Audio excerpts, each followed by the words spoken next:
All right, good morning. So let's start today with, we're going to talk about some nutrition. So this is going to be kind of our introduction to our basic nutrition education and supplementation series that we're going to be chatting about. So let's just dive right into it and talk a little bit about some of the statistics when it comes to basic nutrition. About 68% of us of Americans are overweight or obese. So what does that mean? That means that you have a percent body fat that is greater than 25%. So if you're 25 to 30% or 25 to 29.9% body fat, you're considered overweight. Anything over 30%, and it starts getting classified in different levels of obesity. So our goal is to, one, if you're over 30, we want to get you under 30. Then once you're under 30, then we want to get you under 25.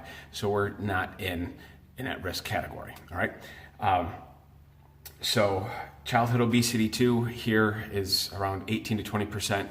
And it's just getting worse and worse and worse and worse.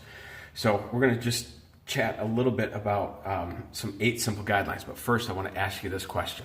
And I want you to think about what group of people this describes that we're talking about here. So 1, they don't eat breakfast.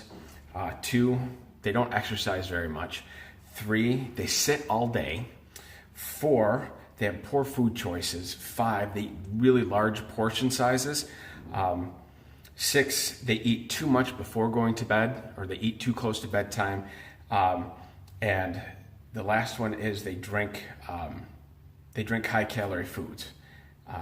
So think about that. You know, who does this remind you of? Who does this eat? And there's a specific group of people that eat this way on purpose.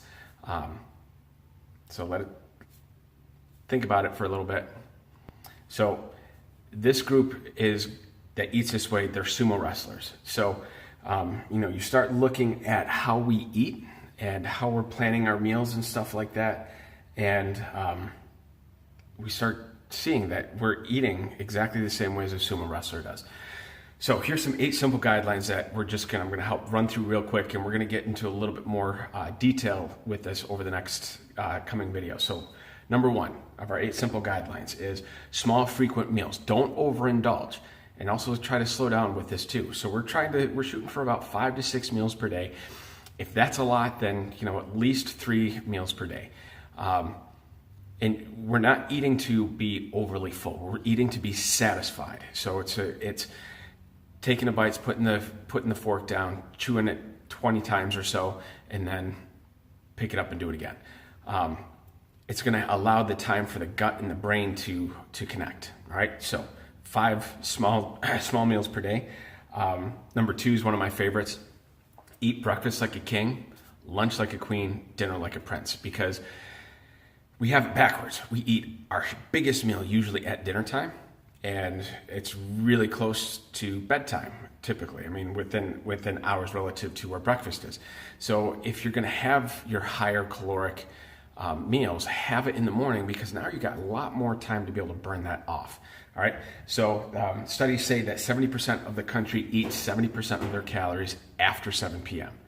And that should be alarming. Okay. Don't skip breakfast. Try not to skip meals.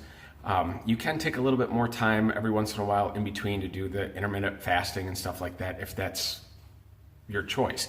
But it all is going to be based on what your goals are. So you have to start thinking about, is this way that I'm eating, is this going to be helping me, or is it going to be hindering? Is what I'm putting into my body going to help me with recovery, or is it going to slow it down? Number 3 is making sure that you have protein with every meal. So protein is the building blocks, and we'll get into greater detail with this too. And trying to initially go with equal amounts of proteins to carbohydrates, because protein, when we have it with a carbohydrate, helps slow down how quickly those carbohydrates are broken down. So it's more of like an IV drip of energy. So it's a nice sustained, even energy flow as opposed to these big spikes. Number 4, and the next couple ones become pretty, it's like, duh. Number 4 is limit your fast and fried foods, just because they're just really not good for you. It's just the bottom line, all right? Does it mean that you can't have it ever? No, but you really want to watch, especially if you've got cholesterol issues or heart disease within the family history. You definitely want to stay focused on that. Number 5, all right, is limit your whites and simple sugars, okay? We're talking like white bread, white potatoes, white rice, candies, and so forth. Does it mean that you can't have those things ever?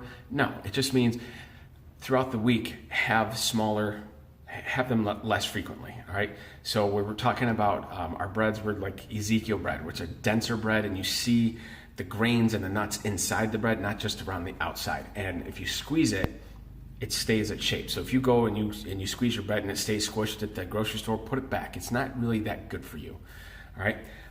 Number 6, we want to limit our starches after 3 p.m., maybe 4 or 5. And again, it depends on you as the individual. If you're trying to lean out, that is definitely an area that you want to focus on. But if you're already in pretty decent shape, eat them. I mean, it's just what I'm talking more about people that are hard gainers, people that it takes more for them to put weight on. Go ahead and eat it. Don't worry about this number 6. But if you're trying to break through a plateau or get better results, if you're stuck with weight loss or fat loss, don't nix that. It's not weight loss, it's fat loss. That's the thing that we've got to really get through, is we're looking for fat loss, not just weight loss. And this includes fruits. So, I get a lot of people who are like, oh, if I'm hungry, if I want a snack, I'll eat fruits. Eat the vegetables. Eat some vegetables instead, because they're going to have a little bit higher fiber. There's not as high amount of carbs in them. They're still carbs, but they break down differently, and they affect the blood sugar differently. All right. Number 7, and we talked about this in our 21 days, is here you got to make sure that you're drinking plenty of water. Hydration, hydration, hydration. If you're dehydrated, you're going to get cramps. You're going to be more susceptible to cramps. You're going to be more susceptible to headaches. The body starts to slow things down because now the blood is a little bit thicker, so it's not getting the nutrients to the cells that are needed, and it's not getting the junk out of those cells that we're working on. All right. So basically, if we take your body weight divided by 2.2, that's a great place to start. But our goal is really to get from anywhere between 80 to 100, maybe 120, depending on how tall you are and stuff. So if you're like 5'4", 100 ounces may be a little on the higher side. But when it's really hot and humid, or it's really dry out, like in the wintertime, we still need to really focus on keeping our bodies hydrated. And it's going to help keep our skin more supple. We're not going to be as dry either. So some people say, hey, wait till you're thirsty. You're already dehydrated if you're doing that.